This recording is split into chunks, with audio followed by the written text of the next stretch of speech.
میں جب ابھی اٹلی سے ہو کر آیا ہوں, عیسائیوں کا ملک ہے, لیکن میرے دل میں اسلام کی محبت بڑھ گئی. کیوں؟ دیکھو, جب آپ ہسٹری پڑھتے ہیں نا تو آپ کو 3 بڑی بڑی حکومتیں دنیا میں نظر آتی ہیں جنہوں نے پوری دنیا میں راج کیا ہے. ماضی کی طرف جائیں گے تو آپ کو یہودی ملیں گے, ان کی بہت بڑی خلافت تھی. ہسٹری بھی یہ بتاتی ہے, قرآن بھی یہ بتاتا ہے, انجیل بھی یہ بتاتی ہے, تورات بھی یہ بتاتا ہے. تبھی تو یہودی اسرائیل کے پیچھے لگے ہوئے ہیں نا, اسرائیل میں, تاکہ ہمارا ماضی واپس لوٹ آئے. بہت بڑے خطے پر کس کی حکومت تھی؟ یہودیوں کی. اس پر سب متفق ہیں. گریٹ امپائر یہودی تھے. آپ بتاؤ, یہودی کے بعد عیسائی آئے, اتنی بڑی خلافت یہودیوں کی دنیا کے اکثر آباد حصے پر, اللہ نے وہ یہودیوں سے چھین کے کس کو دے دی؟ عیسائیوں کو. اگر یہ قوم پرستی کی جنگ ہوتی نا تو چھوٹے چھوٹے ملکوں نے وجود میں آنا تھا, اتنی بڑی خلافت اور ریاست نے وجود میں نہیں آنا تھا. اس کا مطلب کیا کہ یہودیوں کی جو اتنی بڑی حکومت دنیا میں قائم ہوئی, قومیت کے نعرے پہ نہیں ہوئی, ایک نظریے کے نعرے پہ ہوئی. اس نظریے میں اتنی اٹریکشن تھی کہ لاکھوں لوگوں نے اس نظریے کے پیچھے قربانی دی اور قوم پرستی کو چھوڑا, اور اس کلمے اور اس نظریے کے پیچھے پوری دنیا میں اللہ نے ان کی حکومت کو قائم کیا. یہ آسانی سے ممکن نہیں ہے. یہ جب تک کوئی مضبوط تھیوری نظریہ پیچھے نہیں ہوتا, لوگوں کے لیے جان دینا ممکن نہیں ہوتا. قومیت کا نعرہ تو ہٹلر نے لگایا تھا نا, چند ملکوں پہ قبضہ کر کے رشیا میں گیا تو پٹ پٹا کے واپس آ گیا وہاں سے. سمجھ میں آ رہی ہے نا بات؟ اس نے قومیت کا نعرہ لگایا تھا. تو قومیت کے نعرے چلتے نہیں ہیں, کیونکہ قومیں مختلف ہوتی ہیں, وہ اس نعرے پہ تھوڑی جمع ہوں گی. رشین کہیں گے تیری قوم جرمن ہے, ہماری رشین ہے, ہم کیوں تجھے مانے بھائی. تو میں نے جا کے اٹلی میں دیکھا عیسائیوں کی جو ہے نا کتنے بڑے بڑے church. Once upon a time کیسا راج تھا ان کا دنیا پہ. جتنی بڑی ہماری مسجدیں ہیں اس سے بڑے بڑے چرچ ان کے. کتنا پیسہ خرچ کیا, کتنی بڑی بڑی حکومتیں, اور کتنی بڑے خطے پر ان کی ریاست. وجہ کیا کہ یہود حضرت موسیٰ علیہ السلام کو مانتے تھے, سچے پیغمبر کے ماننے والے تھے, دین پر چلتے رہے. اللہ نے ان کے ذریعے پوری دنیا میں دین کو نافذ کیا. پھر دنیا میں عیسائیت آئی. عیسائی چونکہ حضرت عیسیٰ علیہ السلام سچے پیغمبر کو مانتے تھے, تھوڑے سے تھے, لیکن اللہ نے یہودیوں سے لڑوا کے ان کو, یہودیوں کی گریٹ امپائر, گریٹ حکومت کا خاتمہ کر کے خلافت کس کی قائم کر دی دنیا میں؟ عیسائیوں کی. عیسائیوں کے بعد اسلام آیا. اسلام جب آیا, مکہ میں ایک یتیم پیغمبر صلی اللہ علیہ وسلم جو نہ لکھنا جانتے نہ پڑھنا جانتے, کوئی یونیورسٹی نہیں مکہ میں, کوئی دینی کوئی تعلیم کا ذریعہ نہیں, لکھنے پڑھنے سے عاری لوگ. اور ادھر روم جو تھے ان کی اتنی بڑی خلافت تھی, وہ لکھنا بھی جانتے تھے, پڑھنا بھی جانتے تھے, مذہب کو فالو کرتے تھے. لیکن اللہ نے آخری نبی صلی اللہ علیہ وسلم کو بھیجا مکہ میں جہاں پانی نہیں ہے. ان کو قرآن ان پہ نازل ہوا, اور عرب کے وہ بدو جن پہ کوئی حکومت کرنا پسند نہیں کرتا, کہ ان میں مینجمنٹ کے علاوہ سب کچھ ہے, ان کو جوڑا نہیں جا سکتا, جس کو قرآن نے بیان کیا لو انفقت ما فی الارض جميعا, اے محمد صلی اللہ علیہ وسلم اگر پوری دنیا کی دولت بھی آپ ان پہ خرچ کر دیتے, ان کے دلوں کو آپ جوڑ نہیں سکتے تھے. ولکن اللہ الف بینہم, اللہ نے ان کے دلوں کو اس کلمے کی برکت سے جوڑ دیا ہے. تو کتنی زبردست قربانیاں انہوں نے دی ہیں, اور قوم پرستی کا کیسا خاتمہ کیا ہے. ہمارے نبی صلی اللہ علیہ وسلم کی جنگ سب سے پہلے عرب کے خلاف ہوئی ہے, حالانکہ آپ عربی تھے. غزوہ بدر ہوئی ہے نا پہلے, ادھر بھی عرب ادھر بھی عرب, اور پھر عرب میں آپ صلی اللہ علیہ وسلم کی جنگ قریشیوں کے خلاف ہوئی ہے جو آپ کا خاص قبیلہ تھا. پھر قریشیوں میں بنو ہاشم کے خلاف ہوئی ہے جو اس قبیلے در قبیلہ جو آپ کا خاص قبیلہ ہے. آپ اپنے چچا پھوپھی زاد بھائیوں سے آپ کی سب سے پہلے جنگ ہوئی ہے. اس میں اسلام نے اس کانسیپٹ کا جو ہے نا جڑ سے اکھاڑ دیا کہ قوم پرستی کی اسلام میں جنگ کا تصور نہیں ہے. زمین پہ حکومت ہوگی, لڑائی ہوگی, ایک نظریے کے پیچھے. وہ نظریہ کیا ہے؟ ہم خدا کو, اس کے پیغمبروں کو ماننے والے ہیں, اور دنیا میں اللہ کے احکامات کو ہم اپنے اوپر بھی نافذ کریں گے, دنیا میں بھی نافذ کریں گے. اس نظریے میں اتنی پاور, اتنی طاقت, خدا کی قسم کسی معاذ اللہ نقل کفر کسی جھوٹے نبی کو فالو کرنے والے اتنی بڑی قربانیاں نہیں دے سکتے. تھوڑے عرصے میں, انگریز لکھتے ہیں یہ بات کہ دنیا حیران ہے کہ اتنے تھوڑے سے عرصے میں, حضرت عمر کا جب دور حکومت آیا ہے 22 لاکھ مربع میل پر مسلمانوں کی حکومت قائم ہو چکی تھی. کتنے بڑے حکومت. میں دنیا میں جہاں بھی گیا ہوں نا, جب ان کی ہسٹری پڑھی ہے پتا چلا یہاں صحابہ کرام آ چکے تھے. دنیا میں آپ جہاں بھی جاؤ, ناروے جو ہے نا, ناروے جو بالکل دنیا کا آخری کنٹری ہے, اس کا بھی نارتھ جہاں سورج نکلتا ہی نہیں ہے, کبھی نکلتا ہے تو ڈوبتا نہیں ہے, وہاں ایک بورڈ لکھا ہوا ہے اینڈ آف دا ورلڈ. وہاں جانے کا پروگرام ہے انشاءاللہ. ابھی سردی تھی, فلائٹیں کینسل ہو رہی تھیں, ورنہ ہم چلے جاتے. وہاں بھی مسلمانوں کے سکے موجود ہیں. جب گئے نا وہاں لوگ, تو وہ جو عرب کے تجارتی سکے ہوتے ہیں نا, اب یہ نہیں پتا کہ وہاں مسلمانوں کی حکومت ہے یا عربوں سے تجارتی لین دین. کوئی دنیا کا کونا ایسا نہیں ہے جہاں اسلام نہ پہنچا ہو. او بھائی اونٹوں پہ کیسے اتنے لمبے لمبے سفر کیے, یہ تو بڑی روم کی تو بڑی طاقتیں تھیں. حکومتی سطح پہ جب کوئی قوم لڑائی کی تیاری کرتی ہے اور 1000 سال سے وہ اپنے آپ کو اسٹیبل کر رہی ہو, تو کیا آپ اس کی طاقت اور قوت کا اندازہ لگا سکتے ہو؟ ادھر عرب کے بدو ہیں جن میں سائنس کے علاوہ سب کچھ ہے ان کے پاس, کوئی سائنسدان نہیں تھا ان کے پاس. تو آپ مجھے ایک بات, یہ خوشبو کس نے اتنی تیز لگا دی ہے یار؟ یہ اچھی بلی چل رہی تھی دھوئیں والی اود کی, سائنس نہیں ہے نا, مسئلہ سارا یہی. تو آپ مجھے ایک بات بتاؤ, یہ ایک معجزہ ہے یا نہیں ہے کہ پہلے یہودیوں کی اتنی بڑی حکومت وہ کیسے قائم ہو گئی بھائی؟ پھر یہودیوں کے بعد عیسائیوں کی اتنی بڑی حکومت وہ کیسے قائم ہو گئی؟ پھر عیسائیوں کے بعد کس نے حکومت کی ہے دنیا پہ؟ مسلمانوں نے راج کیا. آپ افغانستان میں کابل جاؤ, حضرت عثمان رضی اللہ تعالیٰ عنہ کے دور میں کابل فتح ہو گیا تھا. آذربائیجان جاؤ, میں گیا ہوں نا آذربائیجان, ازبکستان گیا ہوں, ازبکستان, آپ وہاں کی ہسٹری پڑھو, حضرت عثمان کے دور میں یہاں پر مسلمان فوجیں داخل ہو چکی تھیں. حضرت حذیفہ بن یمان رضی اللہ تعالی عنہ نے آذربائیجان سے, بخاری یا مسلم کی روایت ہے, آذربائیجان سے حضرت عثمان کو خط لکھا, آذربائیجان سے, کہ قرآن کا ایک نسخہ متعین کریں. لوگ مختلف قراتوں, مختلف نسخوں کی وجہ سے کنفیوژن کا شکار ہو رہے ہیں. آذربائیجان یا پوری دنیا میں تمام لوگوں کو ایک قرآن, ایک مصحف مرتب کر کے دے. حضرت عثمان نے فوراً مشاورتی کونسل بلائی اور اس پر کام شروع کر دیا. تو یہ خط کہاں سے گیا تھا حضرت عثمان کے پاس؟ آذربائیجان کہاں ہے؟ حضرت عثمان کدھر تھے؟ ترکی میں آپ جاؤ, کتنا دور ہے ترکی بھائی عرب سے.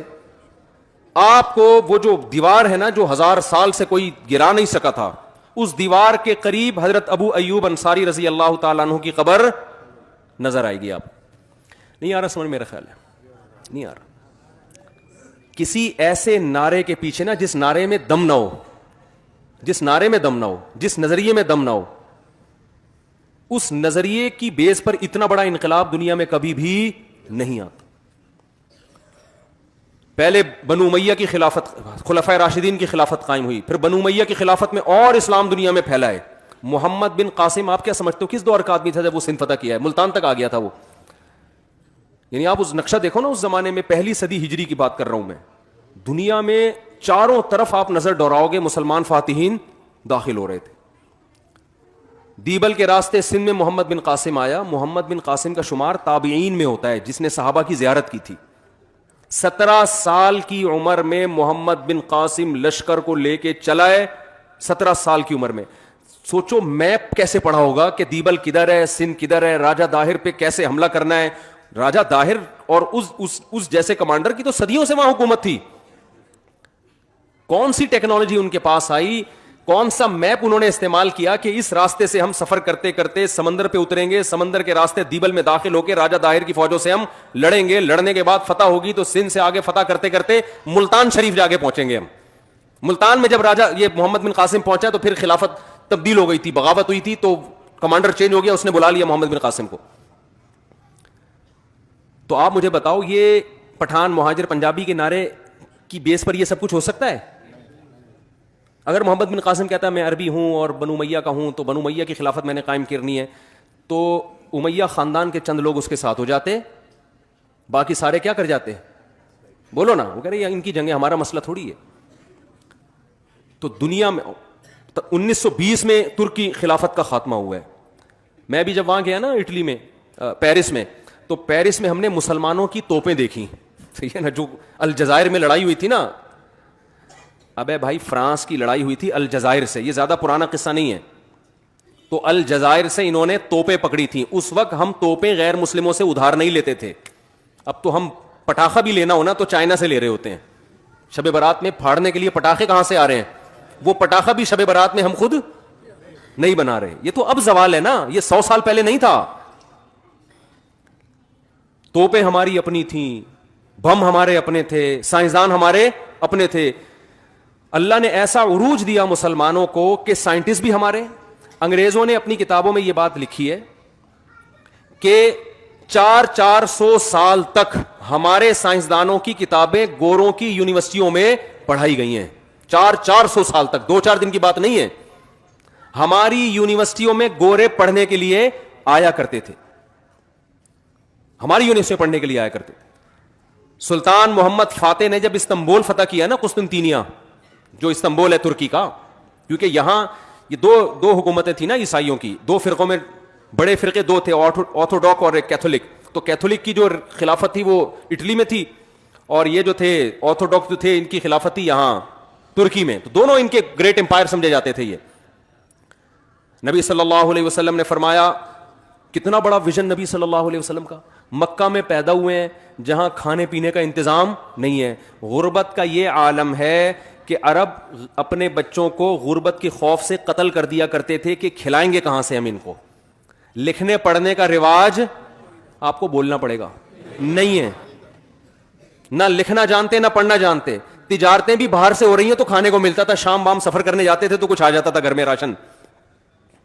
فاقوں والی زندگی. او مسکینن ذا متربہ, قرآن جن غریبوں کا ذکر کرتا ہے نا مکہ کے, جن کو کھلانے کی ترغیب دے رہا ہے, میں جب یہ آیتیں پڑھتا ہوں ہم کہتے ہیں اس قسم کے غریب آج کل مارکیٹ میں کیا ہیں, شارٹ ہے. اللہ کہتے ہیں اس مسکین کو کھلاؤ ذا متربہ جس کو بھوک نے اس کے پیٹ کو مٹی سے ملا دیا ہو. آج کوئی فقیر مانگنے کے لیے آتا ہے, توند نکلی ہوئی ہوتی ہے اس کی, توند نکلی ہوئی ہوتی ہے. آپ اس کو دال چاول کھلاؤ کھائے گا ہی نہیں. وہ فقیروں کے اسٹائل چینج ہو گئے ہیں. اور یورپ کے ہم نے فقیر دیکھے, وہ تو ایسے آدمی کا دل کرتا ہے بھائی تو کھڑا ہو جا ہمیں یہاں بٹھا دے. وہاں تو اور عجیب اسٹائل کے فقیر ہیں, بھائی باجے لے کے بیٹھا ہے گانا گا رہا ہے. اور میں نے دیکھا ایک فقیر جو ہے نا اس کے آگے نمبر لکھا ہوا ہے, میں نے کہا شاید یہ پتہ نہیں کس چیز کا نمبر ہے. انہوں نے کہا یہ اس کا بینک اکاؤنٹ نمبر ہے. بھیک اکاؤنٹ میں ڈالیں بھائی آپ. ہم نے کہا یار ان کا اسٹائل ہی چینج ہے. وہ غریب آدمی آیا نا, ایک کسی نے کہا کہ یار وہ کل آنا, اس نے کہا ایک 5 روپے دے دو, اس نے کہا کل آنا. اس نے کہا اس کل کے چکر میں نا اس علاقے میں لاکھوں روپے میرا پھنسا ہوا ہے, یہاں پہ کل کے چکر میں اس علاقے میں میرا لاکھوں روپے پھنسا ہوا ہے. مس کالیں بھی چل رہی ہیں. غریب آیا, کہنے لگا کہ خاتون سے کچھ کھانا وانا ہے, اس نے کبھی تیار نہیں ہوا, کہہ رہا ٹھیک ہے جب تیار ہو جائے مس کال دے دیے گا آپ. تو یہ غریبوں کے اسٹائل چل رہے ہیں. عرب کے غریب واقعی غریب تھے, آج بھی ایسے غریب بھی ہیں, میں یہ نہیں کہہ رہا, لیکن میجورٹی جو ہمیں نظر آ رہی ہے نا وہ اس ٹائپ کے نہیں ہیں, وہ گھننے بنے ہوئے ہوتے ہیں. تو اتنی غربت, جب اتنی غربت ہوتی ہے تو انسان کے بڑے بڑے ویژن ہو سکتے ہیں, بولو نا. کوئی بڑا سوچتا ہے, وہ غریب آدمی کیا سوچے گا یار میرا پیٹ بھر جائے, مجھے کہیں سے بہت ہی غربت ہوگی تو چپل چرانے کی سوچے گا یار بس مسجد کے چپل چراؤں, کوئی انتظام ہو جائے میرے لیے. اتنی غربت والے ماحول میں محمد صلی اللہ علیہ وسلم پیدا ہو رہے ہیں. ایسی قوموں کی آپس میں جنگیں تہذیب نہیں ہے, جنگیں ایسی کہ ان پر کوئی حکومت کرنا پسند, بڑی بڑی حکومتیں تھیں اڑوس پڑوس میں, عیسائیوں کی یہودیوں کی, لیکن یہاں کوئی نہیں آنا چاہتا تھا. یار یہ قحط زدہ علاقہ ہے, ریگستان ہے, گھاس کا تنکا اگتا نہیں. آپ کبھی جہاز میں سفر کریں مکہ تو دیکھیں نیچے ریگستان ہی ریگستان. یار ادھر کیا کرنا ہے ہم نے حکومت کر کے, ملے گا کیا یہاں سے؟ یہ تو تیل اب دریافت ہوا ہے نا, اس وقت تھوڑی دریافت ہوا تھا. لیکن محمد صلی اللہ علیہ وسلم جو یتیم ہیں, آپ کی پیدائش سے پہلے آپ کے والد کا انتقال ہو گیا, 6 سال کی عمر میں والدہ کا انتقال ہو گیا. ویژن کیا ہے؟ ویژن آپ خوشخبری سنا رہے ہیں کہ میری امت کا وہ گروہ جو استنبول پہ حملہ کرے گا, نعم الجیش جیش یغزو القسطنطینیہ, کیا بہترین لشکر ہوگا جو قسطنطینیہ فتح کرے گا. میں اور آپ اس دور میں ہوتے ہم کہتے بھائی یہاں کھانے کو روٹی نہیں ہے بھائی, کھانے کو. جیسے وہ ایک عورت نے اپنے میاں سے بولا کہ میں نے سوچا ہے کہ ہم سوئٹزرلینڈ چلتے ہیں گھومنے پھرنے کے لیے, تو آپ بتائیے خرچہ کتنا ہوگا. اس نے کہا کچھ بھی خرچہ نہیں ہوگا. اس نے کہا سوئٹزرلینڈ کا کوئی خرچہ نہیں. کہتا ہے بیگم سوچنے پر کوئی خرچہ نہیں. اگر ایک غریب آدمی کی بیگم یہ بات کرے کہ ہم نے سوئٹزرلینڈ جانا ہے, اور وہ کہے کہ ویژن بڑا ہونا, جیسے موٹیویشنل اسپیکر آج کل بتا رہے ہوتے ہیں نا, آپ لوگ سنتے ہوں گے بہت سارے نوجوان موٹیویشنل اسپیکرس کو, بڑی بڑی بات صحیح بھی کرتے ہیں, باتیں بہت پھینک بھی رہے ہوتے ہیں لمبی لمبی. ویژن بڑا ہونا چاہیے. ابے کتنا بڑا ویژن کرے گا آدمی, لوگ مذاق اڑائیں گے دکان پکوڑوں کی, باتیں کیا کر رہا ہے. ٹھیک ہے بڑا ویژن ہونا چاہیے, لیکن کتنا بڑا ہونا چاہیے اس کی بھی ایک لمٹ ہونی چاہیے نا. تو اب آپ بتاؤ آج کوئی اس طرح کا غریب آدمی ہو اور وہ یہ دعویٰ کرے کہ یوں ایسا جس نے جو ہے نا یہ کر دیا, تو آپ کیا کہیں گے بھائی تو اپنی اوقات دیکھ کے بات کر, تو باتیں کیا کر رہے ہیں. لیکن محمد صلی اللہ علیہ وسلم نے جب فرمایا کہ بہترین لشکر وہ ہے جو قسطنطینیہ پہ وہ بھائی عیسائیوں کی ایسی ریاست ہے یار جو 1000 سال تک کوئی اس کو فتح نہیں کر سکا.